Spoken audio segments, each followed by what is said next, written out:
ver el contexto histórico y cultural, pero antes de ello vamos a hacer una oración de ofrecimiento, una oración para iniciar. Vamos a pedirle a Lady que nos dirija una oración para dar inicio a nuestra clase de este día. Oremos.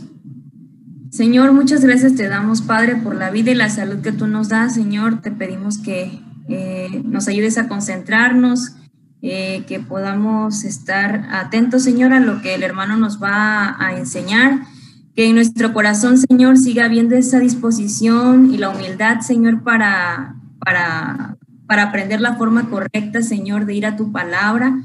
Guíanos tú, Señor, dirígenos, Señor, a través de tu Santo Espíritu, Señor, y que este tiempo, Señor, sea de mucha bendición y edificación para nuestras vidas. Gracias por los que se pudieron conectar, te pedimos por los que todavía lo van a hacer y también por los que no van a poder por alguna situación, Señor, que puedan ponerse al corriente con la clase. Te lo pedimos, Señor, humildemente, en el nombre de Cristo Jesús. Amén.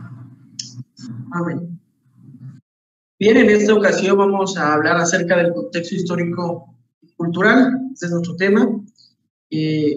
Vamos a recordar algo de lo que vimos en la primera clase, que tiene que ver con el recorrido interpretativo.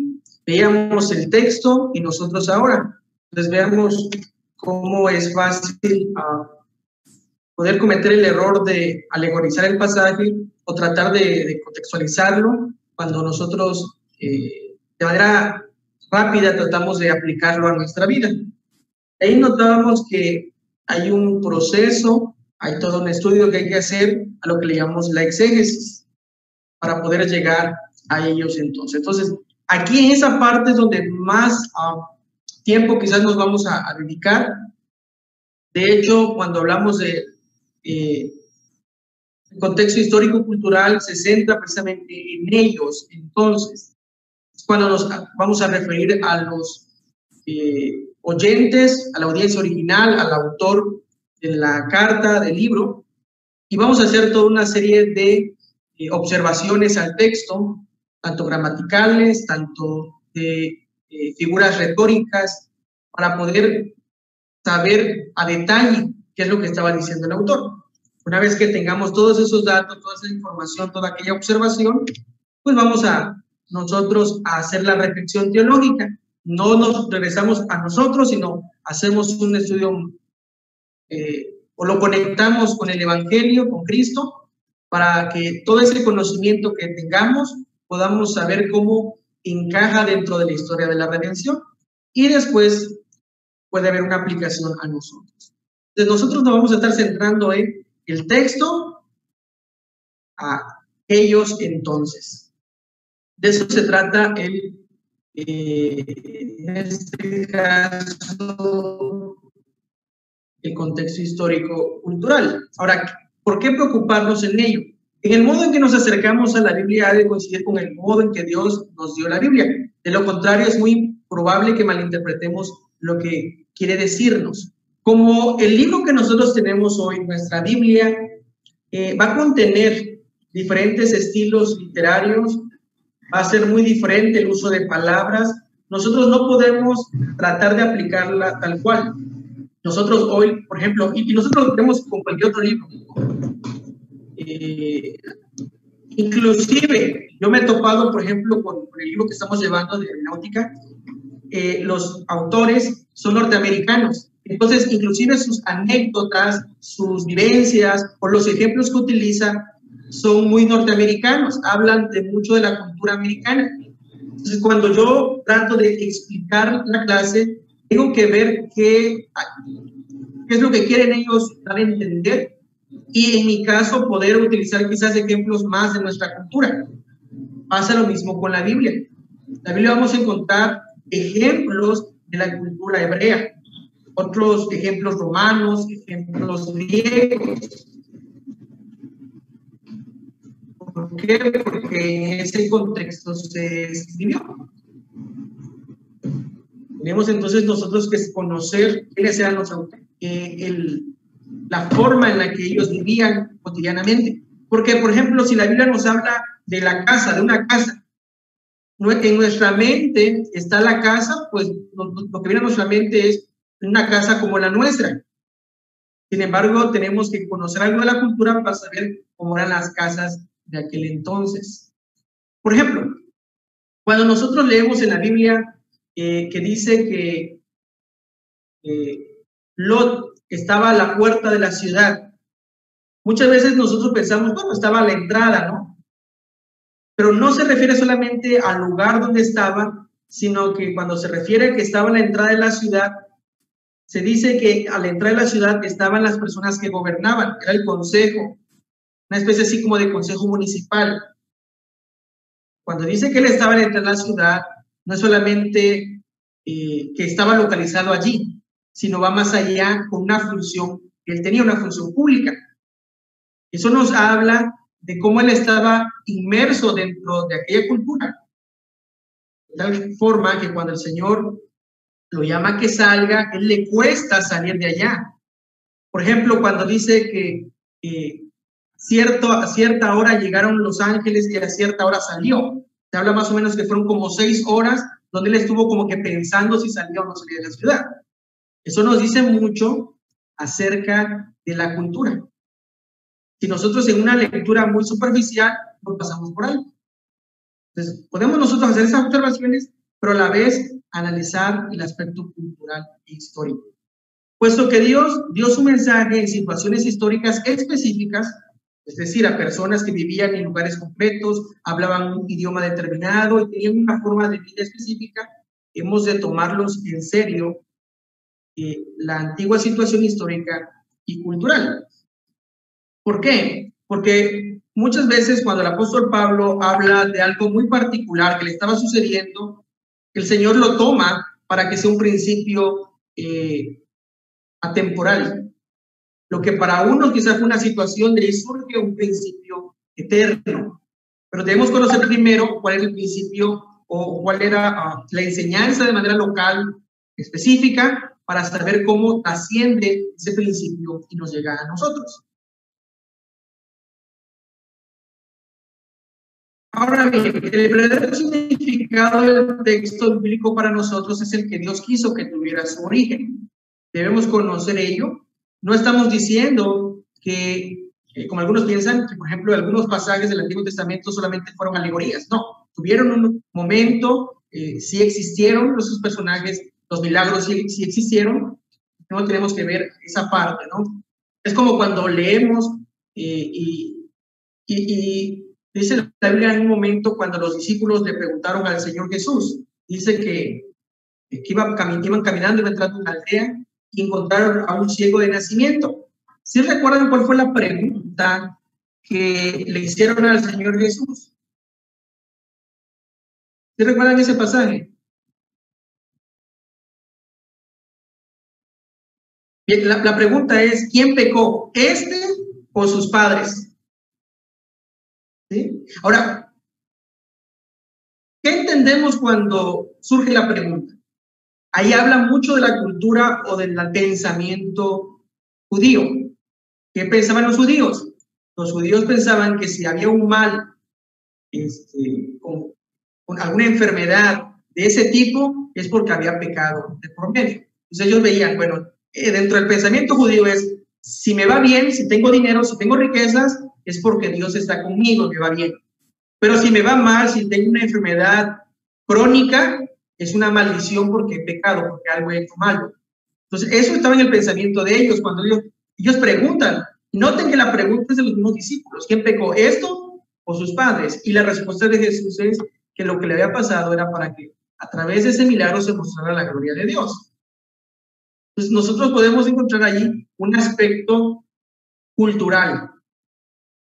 O sea, antes de aplicarlo a nuestra vida debemos de ver cómo convivían aquellas personas, cómo pensaban aquellas personas. Nuestra meta entonces es entender el contexto histórico-cultural del pasaje bíblico de modo más claro posible a fin de entender el significado del pasaje. Vean la imagen. Para poder nosotros aplicar los principios tenemos que conocer qué significan cada aspecto de su vida. Y mucho de ello está en aspectos como históricos y culturales. Aquellas cosas que nosotros damos por sentadas.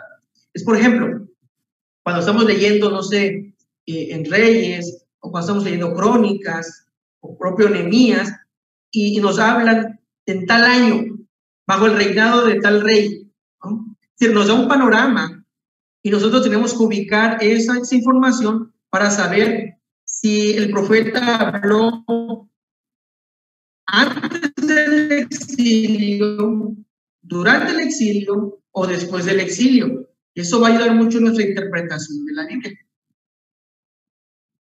Saber, por ejemplo, que los profetas estuvieron su ministerio en el periodo de los reyes y de crónicas. Eso nos va a ayudar mucho para saber en qué momento fue su profecía. ¿Fueron preexílico, exílico o posexílicos? Eso nos va a ayudar mucho a la hora de interpretar un pasaje, saber qué estaban viviendo. Por ejemplo, cuando Nehemías dice en Nehemías capítulo 1, dice que después que pidió toda la información de cómo estaba Jerusalén, después que dice que se sentó, lloró y ayunó, y dice que hemos pecado, dice, yo y mi pueblo y yo hemos pecado. La realidad es que Nehemías no había pecado, o su pecado no, o las consecuencias de la ciudad, de la destrucción de la ciudad, no era propiamente por su pecado, porque él nació cuando ya habían sido exiliados, por ejemplo.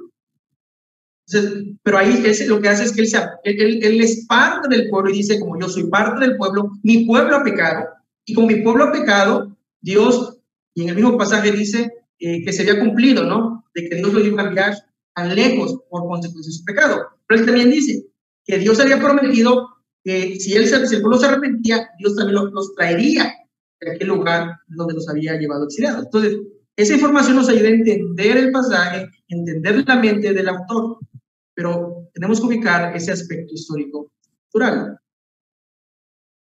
Ahora, ¿a quién hay que estudiar? Vamos a encontrar que hay que estudiar tanto los escritores, los autores con A minúscula, saber quiénes eran ellos, a qué se dedicaban, en qué tiempo fue su profecía, qué tiempo fue su ministerio, pero también a los receptores, es decir, a su audiencia. Saber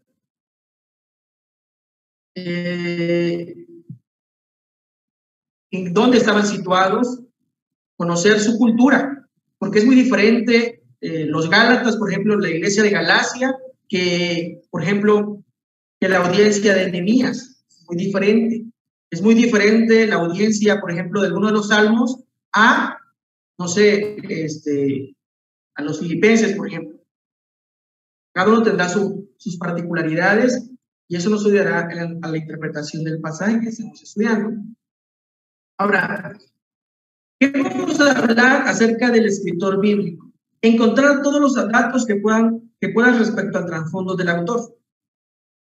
Cuando nosotros hablamos, por ejemplo, de Pablo, tenemos que entender que cuando nosotros, no sé, estamos leyendo Filipenses y Pablo dice que da toda su descripción, dice que todo lo tiene por basura, ¿no? Cuando dice que él es de fariseo, de la tribu de Benjamín, y da todo aquel listado, dice que todo lo tiene por basura, por nombre de Cristo. Debemos entonces conocer quién era Pablo, que antes de Pablo había un hombre que era perseguidor de la iglesia, es decir, Saulo. Entonces, eso nos va a ayudar mucho a ver cómo el pensamiento del apóstol ha cambiado.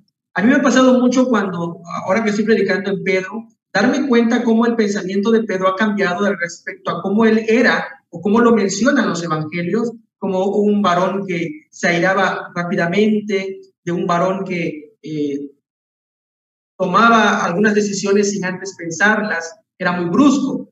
Pero cuando lo leemos en su primera y segunda carta, vamos a encontrar un carácter diferente. Eso nos va a ayudar a ver el autor. O por ejemplo, ¿qué podemos saber acerca de Amós? Un profeta que predicó alrededor del año 760 a.C. Saber cuál era su ministerio, qué estaba pasando por el pueblo de Israel cuando él está en su ministerio. O, por ejemplo, ver la relación del autor con la audiencia. No sé si se han dado cuenta cómo en la carta a los Gálatas hay mucha emotividad de parte de Pablo. cuando Pablo habla de Gálatas insensatos, cuando Pablo habla de forma muy enérgica, pero vamos a encontrar la forma o la relación en la que hay una relación muy estrecha, de tal forma que Pablo se atreve a decir ciertas cosas que en otras cartas no menciona, o su relación cambia. ¿Por qué? Porque él estuvo ahí, en esa iglesia, a diferencia, por ejemplo, de la iglesia en Roma, que su acercamiento es de alguien, de Pablo, que no conoce propiamente a la iglesia o los problemas que hay, solamente lo que ha escuchado, a diferencia de la iglesia de Galacia. O, por ejemplo, ¿qué clase de relación tuvo Jonás con los ninivitas, los principales receptores de su mensaje? ¿Por qué él no quería predicarle a los ninivitas? Nos vamos a dar cuenta en que era un pueblo enemigo. Algunos autores dicen, pero pues aquí es donde nosotros tenemos que evaluar la información, porque hay autores que van a mencionar que posiblemente los ninivitas habían asesinado a algún familiar de Jonás y que por eso él tenía como un celo, un resentimiento hacia ellos. Pero bueno, eso nos va a ir dando luz para que nosotros a la hora de leer el pasaje entendamos ciertas cosas que de manera superficial no entenderíamos. Conocer, por ejemplo, la razón por la que escribieron. Siempre hubo un porqué, siempre hubo una razón para escribir. Entonces, eso es con respecto a los escritores bíblicos. Pero también debemos conocer los receptores bíblicos. Es decir, ellos, lo que ocurre con ellos nos ayudará mucho para saber a lo que los autores se están refiriendo. Por ejemplo, cada uno de los evangelios, vamos a encontrar los 4 evangelistas, ¿no? Y vamos a encontrar que cada uno tiene una audiencia en mente, cada uno escribió para un público en particular. Por ejemplo, vamos a encontrar en Mateo muchas referencias del Antiguo Testamento. Eso nos habla de que su audiencia era una comunidad judía. Así vamos a encontrar, por ejemplo, a Juan. Juan va a estar más alejado de los evangelistas sinópticos, de los evangelios sinópticos, porque los evangelios sinópticos van a tratar de ir narrando los acontecimientos, mientras que en el caso de Juan, ciertamente va a tomar algunos relatos de los otros evangelios, pero hay mucho contenido nuevo. Los 7 yo sois, vamos a encontrar, por ejemplo, muchos diálogos o encuentros del Señor Jesús, como el caso de Nicodemo, el caso de la mujer samaritana, muchos discursos del Señor Jesús. Y va a hablar mucho de Cristo como el Verbo, porque se habla de que su audiencia posiblemente era una audiencia pues muy influenciada por los griegos, por el tema de los gnósticos. Entonces, eso nos va a hablar mucho de la forma en la que escribe él, a diferencia de los evangelios, de los otros tres evangelistas, ¿no? O, por ejemplo, cuando leemos a los profetas del Antiguo Testamento, necesitamos saber algo de las circunstancias generales de los receptores originales para entender el mensaje que se les dirige. Cada uno tuvo una audiencia o un momento en particular, y eso nos ayudará a saber hasta qué momento está hablando. Saber cuando se está hablando, por ejemplo, una profecía que es de carácter inmediato, o si alguna profecía está hablando del Señor Jesús, de su primera o segunda venida. Vamos a encontrar, por ejemplo, que los profetas, algunos profetas cuando hablaban del Señor Jesús, hablaban de su primera venida y algunos hablaban de su segunda venida. Cuando leemos, por ejemplo, Isaías, vamos a encontrar a un siervo sufriente y vamos a encontrar a un rey de reyes. Y me gusta cómo le explican a algunos autores, porque dice que es como cuando vamos y vamos las montañas. No sé si hemos tenido la oportunidad de verla cuando vamos, no sé, a Teapa, a Alpa, y vemos los cerros, vemos las montañas, o cuando vamos a Chiapas, y de lejos vemos dos montañas, y las dos montañas a lo lejos se ven que estuvieran a la misma distancia una de la otra. Así lo veían la audiencia del Antiguo Testamento, inclusive algunos profetas así lo veían. Es esa relación entre el siervo sufriente y aquel Salvador, aquel Rey. Pero a medida que nosotros nos vamos acercando a las montañas, nos damos cuenta que no, que nos acercamos a una montaña y vemos que la otra está muy lejos de la primera. Cuando nosotros vamos al Nuevo Testamento, vamos a encontrar esa diferencia entre el siervo sufriente, es decir, la primera venida de Cristo como el Cordero de Dios, a la segunda venida cuando viene como el juez, como el rey justo. Entonces, a la hora de nosotros entrar a un profeta, debemos ver cómo nos está presentando a Cristo, como el siervo sufriente o como ese rey de gloria. Bien, en el Nuevo Testamento, la mayoría de las cartas, si no es que casi todas, tienen un carácter situacional u ocasional. Cuando nosotros, por ejemplo, vamos a leer la carta a los Corintios, nos vamos a dar cuenta que hubo otra carta. Nosotros conocemos las dos cartas a los Corintios, pero se habla de una tercera carta. De una tercera carta que envió Pablo, hay una respuesta. Y como hay una respuesta, Pablo escribe primera y segunda a los Corintios. Y hay problemas. Pablo va a hablar a ciertos problemas. Cuando leemos, por ejemplo, la carta a Filemón, nos vamos a encontrar de que había un problema, y el problema era de que Onésimo se había alejado de Filemón, y Pablo está intercediendo por Filemón, perdón, por Onésimo como esclavo, y le escribe a Filemón. O cuando encontramos a Pablo escribiéndole, no sé, a Timoteo. Es decir, habían ciertos problemas que la carta trataba de solucionar. Cuando nosotros leemos, por ejemplo, a Tito, vamos a encontrar que es Pablo haciendo recomendaciones del trabajo en Creta, que le tiene que decir lo que tiene que hacer allá, establecer ancianos, poner orden, ¿no? Entonces, cada carta tiene una razón de ser. De hecho, los autores bíblicos no pensaron que sus escritos iban a trascender, o por lo menos algunos de ellos no tenían eso, porque ellos estaban pensando en una audiencia original. Pero Dios estaba pensando en una audiencia original, pero que iba a trascender, de tal forma que iba a ser parte del canon bíblico. Por ejemplo, Juan escribió su primer carta a creyentes que tenían que hacer frente a lo que muchos eruditos creen una antigua forma de gnosticismo.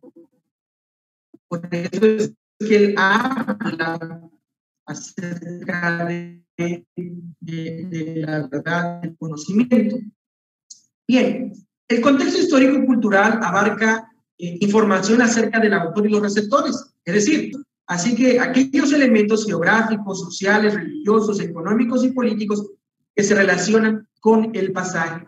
Ahora, ¿cómo saber qué aspecto estudiar de ese libro, de esa carta? Bien, primero debemos hacer un estudio general del libro y de la carta. Pero habrá momentos, o de acuerdo al pasaje, donde yo tenga que estudiar algunos aspectos culturales del propio pasaje que estoy estudiando. Ahí va a depender mucho del texto. La ventaja que nosotros tenemos hoy es que hay muchos ya han escrito, muchos ya han estudiado el pasaje que nosotros vamos a estudiar. Es decir, nuestro estudio no es solamente, es decir, nosotros estudiamos la Biblia, pero hoy hay muchos recursos que nos ayudan. Hay muchos comentaristas, hay muchos teólogos, hay muchos expertos, eruditos, que ya han trabajado aquellos aspectos. Nuestra tarea entonces es estudiar la Escritura y ver cómo esa información de aquellos autores me ayuda a un entendimiento correcto del pasaje que voy a estudiar. Por ejemplo, la geografía o la topografía, como en la parábola del buen samaritano, cuando nos habla que descendía de Jerusalén, pues tengo que ver cuál era la distancia entre Jerusalén y aquel lugar. ¿Por qué habla de descender? Bueno, porque se habla de que Jerusalén está en una montaña, un cerro, ¿no? O por ejemplo, las costumbres de orden social, como las mencionadas en Efesios. Efesios 5, 21 hasta 6, 9, se nos va a hablar, por ejemplo, la relación de matrimonio entre padres e hijos y la relación entre naciones. El pasaje me va a dar luz para saber qué aspectos culturales voy a estudiar, particularmente del pasaje. Hoy, por ejemplo, a mí me tocó aquí en la congregación predicar acerca de la relación amo-esclavo, la que menciona en Primera de Pedro, capítulo 2, del 18 al 25. Entonces, ahí tengo que conocer a qué se estaba refiriendo. Y hay algo interesante en la predicación de hoy, porque cuando la Biblia habla de criados, obedecer a sus amos, ahí eso es muy diferente a la del esclavo común, la de dulos, ¿no? Dulos era un esclavo de manera generalizada. Sin embargo, el término que se utilizaba era otro para referirse a aquellos esclavos que eran de servidumbre, es decir, aquellos esclavos que trabajaban directamente en la casa, eran los trabajadores domésticos. Y a esos esclavos, particularmente a los que se refiere Pedro, ¿no? Ahora, debo conocer entonces cuál es la relación entre esclavo y amo. La Biblia quizás no me lo va a detallar. Aquí es donde entran esos aspectos. Y habrán autores que nos den cierta luz y nos van a explicar cuál era la tarea de esos esclavos, cómo vivían, cuál era la relación, hasta dónde podía el amo hacer con el criado en este caso. Entonces, esos aspectos nos va a ayudar que lo evaluemos con lo que es estos elementos históricos y culturales. Bien, otro aspecto tiene que ver con las costumbres religiosas. Eso nos va a ayudar mucho a saber, por ejemplo, poniendo la parábola del buen samaritano, lo que ocurre con la actuación del sacerdote y del levita. Es decir, ¿qué decía el Antiguo Testamento acerca de su trato con las personas? ¿Qué decía acerca de lo que ellos podían hacer, lo que estaba prohibido? Y de la misma forma, lo que había en su pensamiento. O los asuntos políticos, por ejemplo, de Pablo y Silas en la cárcel, siendo ciudadanos romanos, y que ser ciudadano romano te permitía muchos derechos, y cuando ellos fueron a la cárcel, esos derechos no fueron cumplidos. Entonces, esos aspectos no los tenemos que pasar por alto, porque nos va a ayudar mucho al estudio de nuestro pasaje. Bien, entonces, estos elementos históricos y culturales pues son importantes y que los tomemos en cuenta. Les decía, de acuerdo al pasaje que estemos estudiando, pues nos va a ayudar a conocer, a saber o nos va a orientar para saber qué elementos hay que buscar. Bien, todo eso que hemos visto lo podemos resolver con algunas preguntas. Es decir, por ejemplo, para el autor podemos responder las siguientes preguntas. ¿Quién era el autor? ¿Cuál era su trasfondo? ¿Cuándo se escribió el libro, la carta? ¿Cuál era la naturaleza de su ministerio? ¿Qué clase de relación tenía con sus receptores? ¿Qué le movió a escribir? Son elementos que nos van a ayudar a saber.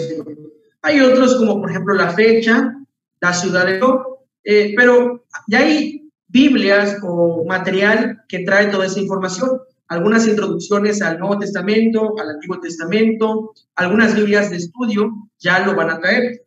Hay información muy básica y otra más avanzada, más completa. Bien, alguna de estas información la podemos tomar de nuestra lectura del libro o de la carta. Por ejemplo, cuando nosotros leemos una carta, alguna ya trae una presentación, el autor nos dice quién es, nos dice dirigida a qué audiencia, nos va a hablar algo del trasfondo, es decir, cuando nosotros leemos la carta, vamos a encontrar esta información. Hay otra información que no la vamos a encontrar y que ahí tenemos que recurrir a ciertos manuales, a ciertos libros. Esto es con respecto al autor. Ahora, con respecto a la audiencia, debemos conocer quiénes eran los receptores bíblicos, cuáles eran sus circunstancias, porque puede ser que no sea la misma del autor no sea la misma circunstancia del autor que la de su audiencia. Por ejemplo, no es lo mismo Pablo cuando está escribiendo en la cárcel a una iglesia que ciertamente está en tribulación, pero no es la misma tribulación de Pablo. ¿Cómo era su relación con Dios cuando el autor está hablando? O, por ejemplo, cuando, no sé, Jonás está predicando en Nínive, es muy diferente. ¿Qué clase de relación tenían entre sí? Es decir, el autor con los oyentes. ¿Qué estaba sucediendo en el momento en que se escribía el libro en cuestión?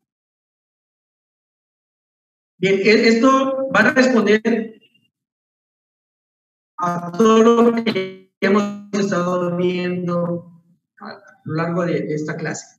¿Preguntas hasta aquí? ¿Comentarios?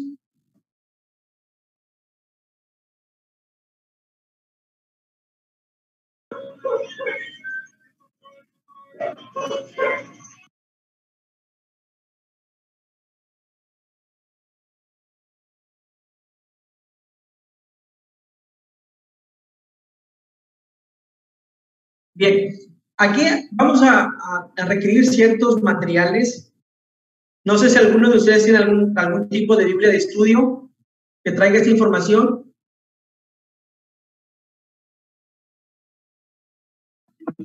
Yo te iba a preguntar.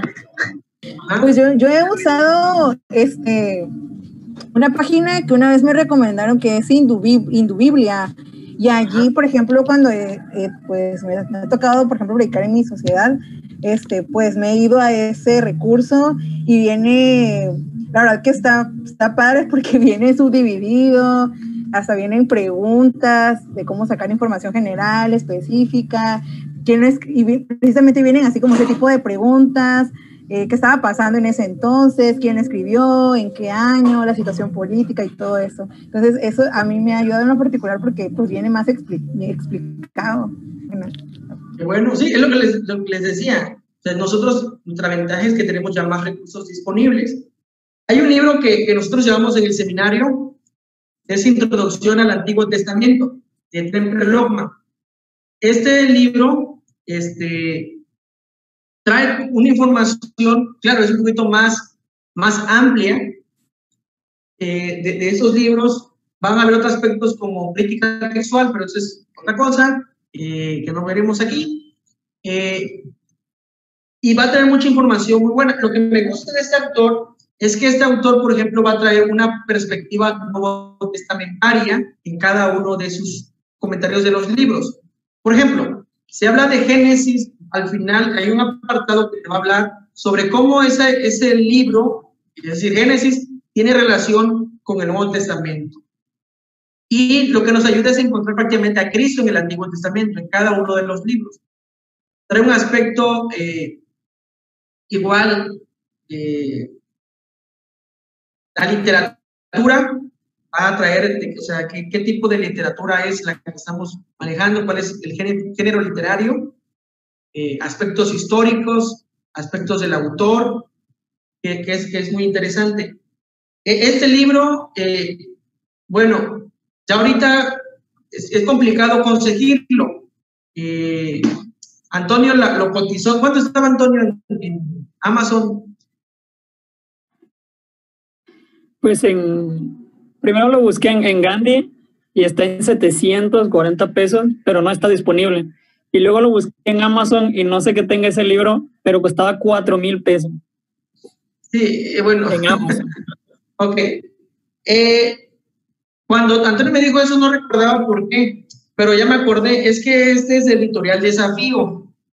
Esta editorial era de la Iglesia Reformada de América. Ese editorial ya desapareció, por lo tanto, los libros que quedaron subieron excesivamente de precio. Sin embargo, lo logré conseguir en PDF, entonces ya se los voy a enviar. Pero, bueno, en este caso está en PDF. Otro libro o una Biblia de estudio. No sé si han escuchado de la Biblia de estudio de la Reforma. Bueno, aquí yo tengo mi Biblia de estudio de la Reforma y tiene pues mucha de esta información. O sea, la ventaja es que tiene toda esa parte de cuestiones históricas, cuestiones literarias, trae un buen bosquejo, es lo que me gustó porque ayuda a bosquejar el libro, la carta. Igual les voy a hacer llegar, de hecho, bueno, te voy a compartir pantalla, porque hay una muestra gratis que es de la carta a los Efesios. A ver, aquí la voy a buscar.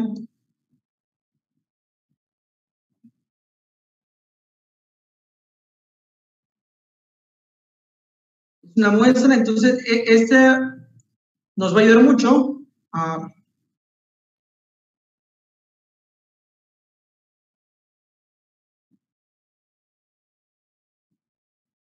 por ejemplo, aquí ya trae esta información, título y autor. Aquí no solamente que nos diga el autor es Pablo, no, sino que ese tipo de estudios, pues las estudios lo que traen es los conflictos a los que se ha enfrentado la carta para saber cuál es su autor y por qué es Pablo, ¿no? Si dice que es Pablo, bueno, ¿cuáles son los argumentos para decir que es Pablo? La fecha y la ocasión, es decir, más o menos el tiempo en el que se escribió. No vamos a encontrar fechas exactas. Por ejemplo, en los libros, no sé, en las cartas, vamos a encontrar que hay ciertos parámetros, no sé, entre tal fecha en la que se compuso el libro. Entonces, no es que veamos que un autor diga, no sé, que se escribió, por decirlo así, no sé, en el año 56, y otro autor dice en el 57, otro dice en el 58, y digo, bueno, pues ¿a quién le creo? Sino que hay un margen de error, ¿sí? De alguno y otros autores, pero sí nos da cierto parámetro para medir la fecha en la que se compuso. El género literario. Vamos a encontrar que en algunos casos, algunos libros, bueno, y esto lo veremos quizá en la próxima clase, no son netamente de un solo género literario. Por ejemplo, Jonás, ponemos el ejemplo de Jonás. Jonás son 4 capítulos, se supone que es un profeta, pero se escribió muy diferente a los demás profetas, porque es narrativa. 3 capítulos son narrativa y un capítulo, que es el capítulo 2, está escrito como un salmo. Entonces, ahí la cuestión del género literario no es necesariamente que podemos catalogar el género literario de todo un libro, ¿sí? Sí, podemos decir que este libro, contenido, o mayormente su contenido está al género, pero habrán ciertas secciones que sean escritos de otra manera, es decir, otro género literario. Por ejemplo, aquí nos habla de los distintivos literarios, características y temas principales, teología de Efesios, de eso me encanta cómo lo trae. Cristo en Efesios. Efesios en la estructura general de la Biblia, es decir, esto igual es muy interesante porque nos ayuda a ver cómo ese libro encaja dentro de toda la Biblia, es decir, tiene su lugar. Historia de la interpretación, bueno, entonces aquí podemos ver el libro, aquí trae yo un bosquejo de cómo poder separar el pasaje, o bueno, los pasajes. Por ejemplo, vean esa parte, esto me gustó mucho, del capítulo 1, del versículo 13 al 14, elegidos por el Padre, redimidos por el Hijo, Espíritu Santo. ¿Perdón?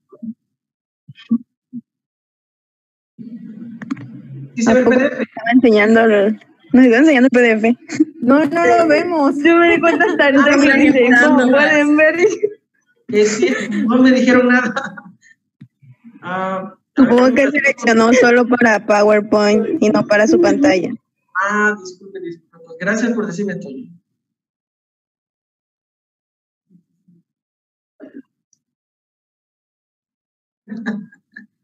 Bueno, regreso rápidamente, nada más para explicarles.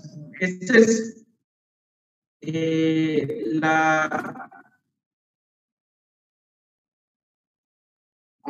epístola de Efesios, de esta Biblia de Estudio de la Reforma. Les decía que viene el autor, el título, autor, fecha y ocasión, género literario, distintivos literarios, características y temas principales, la teología de Efesios, Cristo en Efesios, Efesios, la estructura general de la Biblia, historia de la interpretación, ¿no? Y ya después, bueno, como aquí podemos ver, les mencionaba el bosquejo, la forma en la que bosquejaron la carta, y eso nos va a ayudar mucho, porque, por ejemplo, si yo estoy estudiando, no sé, el segundo capítulo de Efesios, sé que tiene un inicio o la sección, sé cuál es la sección, y no, porque pasa de que dicen, hermano, vas a predicar en tal pasaje, ¿no?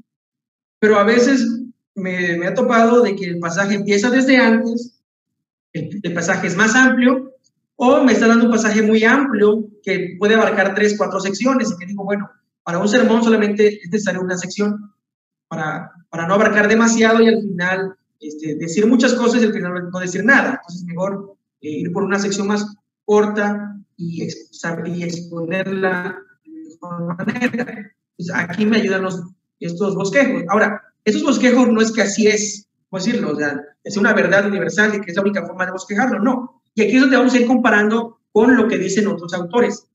Por ejemplo, para esta parte del contexto histórico-cultural, no debo basarme solamente en un autor, sino debo cotejarlo con otros autores, y es ahí donde nos vamos a ir dando cuenta cuál se acerca más o cuál se aleja de la realidad.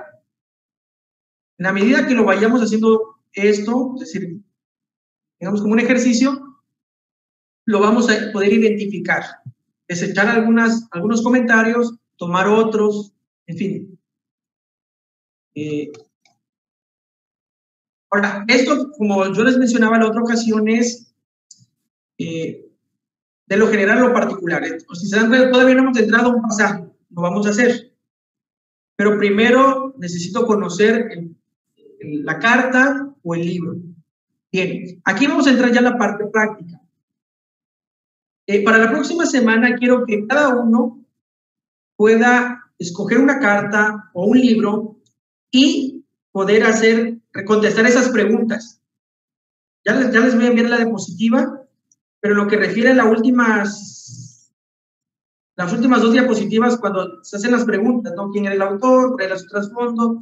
¿Cuándo escribió? Todo aquello, pues lo van a traer la próxima semana. Es decir, seleccionan primero un libro, una carta, y contestan esas preguntas. Que esa carta o que ese libro sea en el que van a estudiar, para que a lo largo de todas las clases vayamos trabajando sobre el mismo pasaje. ¿Sí me explico? Para que nosotros vayamos aplicando todos los pasos al pasaje, primero al libro y después al pasaje que vayamos a seleccionar. Es decir, si alguien elige la carta a los Gálatas, bueno, hará todo contestará todas esas preguntas. Cuando hablemos del contexto literario, ya van a ustedes seleccionar su pasaje. Cuando hablemos de las observaciones gramaticales, ya ustedes harán ese ejercicio, ya el pasaje. Si están con Gálatas, bueno, al capítulo 1, si escogieron el 1, bueno, van a ir a los versículos que abarca el capítulo 1. La ventaja de hacer esto, yo les comentaba la semana pasada, en el caso de los predicadores, en el caso de los que pueden dar alguna clase bíblica, es que si ustedes se enfocan a un libro, por ejemplo, en mi caso, que yo estoy predicando de manera consecutiva en la carta de Pedro, ya esto no lo voy a hacer cada semana o cada vez que haga un sermón, sino que ya lo hice la primera vez y ya voy dando continuidad. Es decir, quizá la primera semana va a ser la más pesada, porque voy a hacer todo un estudio de la carta, pero después ya me voy a ir sección por sección. A diferencia de aquellos que cada semana están predicando de pasajes diferentes. Y esta semana les tocó en Gálatas, bueno, tienen que hacer todo el estudio de Gálatas de manera general y después de manera específica a su pasaje. Pero si la semana siguiente va a predicar de un salmo y dentro de 15 días o dentro de un mes o 3 semanas va a predicar, no sé, en Crónicas, en Reyes, no sé, va a ser más difícil. Esto nos ayuda cuando nosotros vamos predicando consecutivamente, porque pues tenemos ya un panorama general, ¿sí? Hasta aquí, preguntas, comentarios.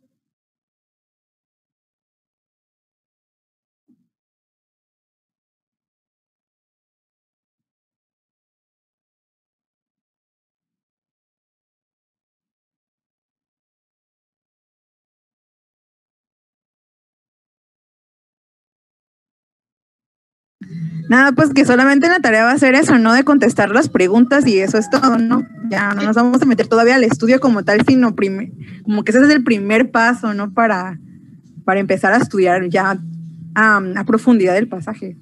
Así es, porque la próxima semana que entremos ya al contexto literario, vamos a entrar, no sé, a un pasaje y poder conocer cuál es su contexto inmediato, el contexto orbital, ¿sí? El contexto pues de toda la carta, o de todo el libro en este caso. Ya ahí es donde vamos a seleccionar ya el pasaje con el que vamos a trabajar. Sí, pero la forma en la que, por ejemplo, en la que yo estudio es primero de lo general a lo particular. Primero estudio el libro, la carta, y ya me voy adentrando. Porque eso me va dando luz para no solamente irme directamente al pasaje, sino saber ese pasaje cómo encaja dentro de todo el libro, dentro de toda la carta. Si es el Antiguo Testamento, cómo encaja dentro del Antiguo Testamento, si es el Nuevo Testamento, no, es decir, dentro de la historia de la redención. ¿Algo más? ¿Alguien más tiene algo que comentar?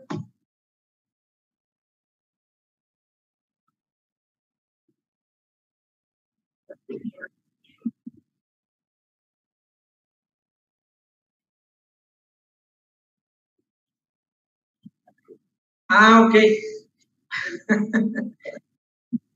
Ok. Lo más, hasta cierto punto más fácil podría ser el Nuevo Testamento, ¿no? Para un primer paso, Nuevo Testamento, algunas cartas, los evangelios, no sé, sería algo más sencillo para iniciar. Esto es como, no sé, es algo práctico. Esto tiene que ir poco a poco. Entonces, no nos podemos ir con libros más complejos, no sé, Isaías, Jeremías o Apocalipsis, ¿no? Sino tenemos que ir pues, con libros más sencillos, inclusive quizás textos que ya manejamos para que no se nos haga tan difícil. Por ejemplo, en el diagrama o en la imagen de ellos, nosotros, cuando está el puente, ¿sí? Y ahí está el río. Si nosotros buscamos textos más complejos, es como si nosotros tratáramos de cruzar un río caudaloso. Pero si nosotros vamos a un pasaje, no sé, del Nuevo Testamento, alguna carta, o inclusive algún evangelio, pues va a ser como que podemos cruzar inclusive algunas partes hasta caminando, ¿no? No será tan complicado, pero sí hay pasajes que son más complicados. Entonces, lo principal, si alguien ha cruzado un río, pues lo más viable es que lo pase caminando y después tenga la experiencia de poder nadar uno más profundo, o en este caso, más bien, cruzar el puente. Bien.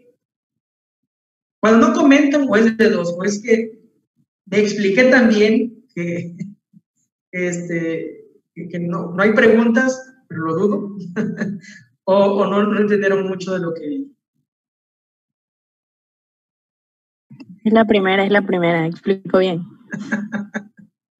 Ok. En el camino. En el camino ya se verá si surgieron dudas. Si le entendimos o no. Ya en la práctica. Ok. Bien, pues les queda la tarea. La pueden hacer en este momento, pues sería todavía mejor para que, no sé, porque sé que todos tenemos ocupaciones, ¿verdad? Sería mejor porque hasta frescos estaríamos, ¿no? Desde la clase. Bien, entonces te voy a enviar ahorita al grupo las diapositivas, envío esta muestra de Efesios de la Biblia de Estudio de la Reforma, envío el libro de Tremper Lockman, y déjenme checar que otros libros iguales puedo enviar para poder responder estas preguntas. Tengo otros libros, recordé otros de otros cursos, entonces creo que les ayudará mucho.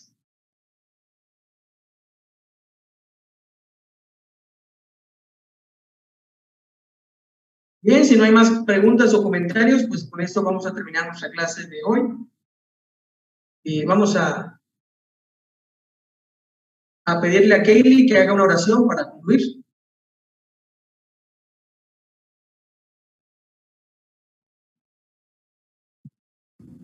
Oremos.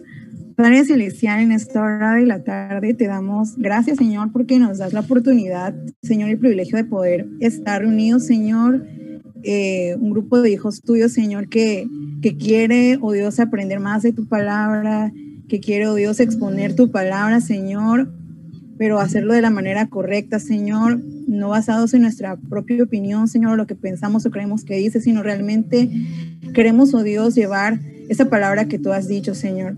Ayúdanos, oh Dios, a poderlo hacer con temor y temblor, pero te pedimos también de tu ayuda, pues hay cosas, oh Dios, que no entendemos, que a veces, oh Dios, nos cuesta el poder que sean claras para nosotros, pero, oh Dios, abre nuestros ojos para que podamos mirar y ver las maravillas de tu ley, Señor.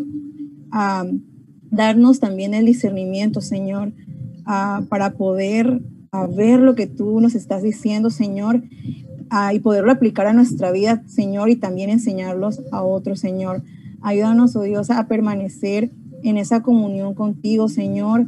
Sigue sembrando en nosotros, Señor, ese fervor, Señor, ese anhelo, esa hambre por ti, Señor, por estudiar a tu palabra, por conocerte a ti, Señor, porque un día hemos de pasar la eternidad contigo, Señor, y qué triste será si nosotros, Señor, preferimos pasar el tiempo en nuestros placeres y deleites en este mundo, Señor.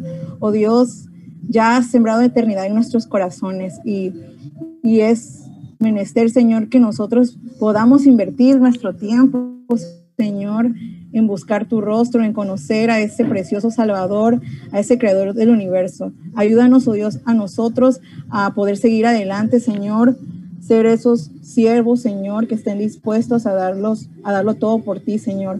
Danos sabiduría, danos entendimiento, Señor, para poder, al estudiar tu palabra, Señor, ayúdanos. Y, oh Dios, permite que pues todos los que estamos aquí podamos perseverar y estar hasta el final, y que, oh Dios, lo que aprendamos en clase, Señor, pues podamos compartirlo, Señor, con otros amigos, Señor, que ellos también puedan aprender de ti, Señor, y que nosotros también podamos animarles al estudio de tu palabra.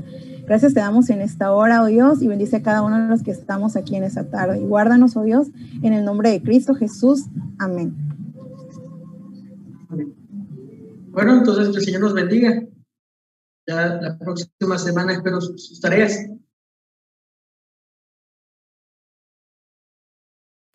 Gracias, hermano. Hasta luego. Gracias.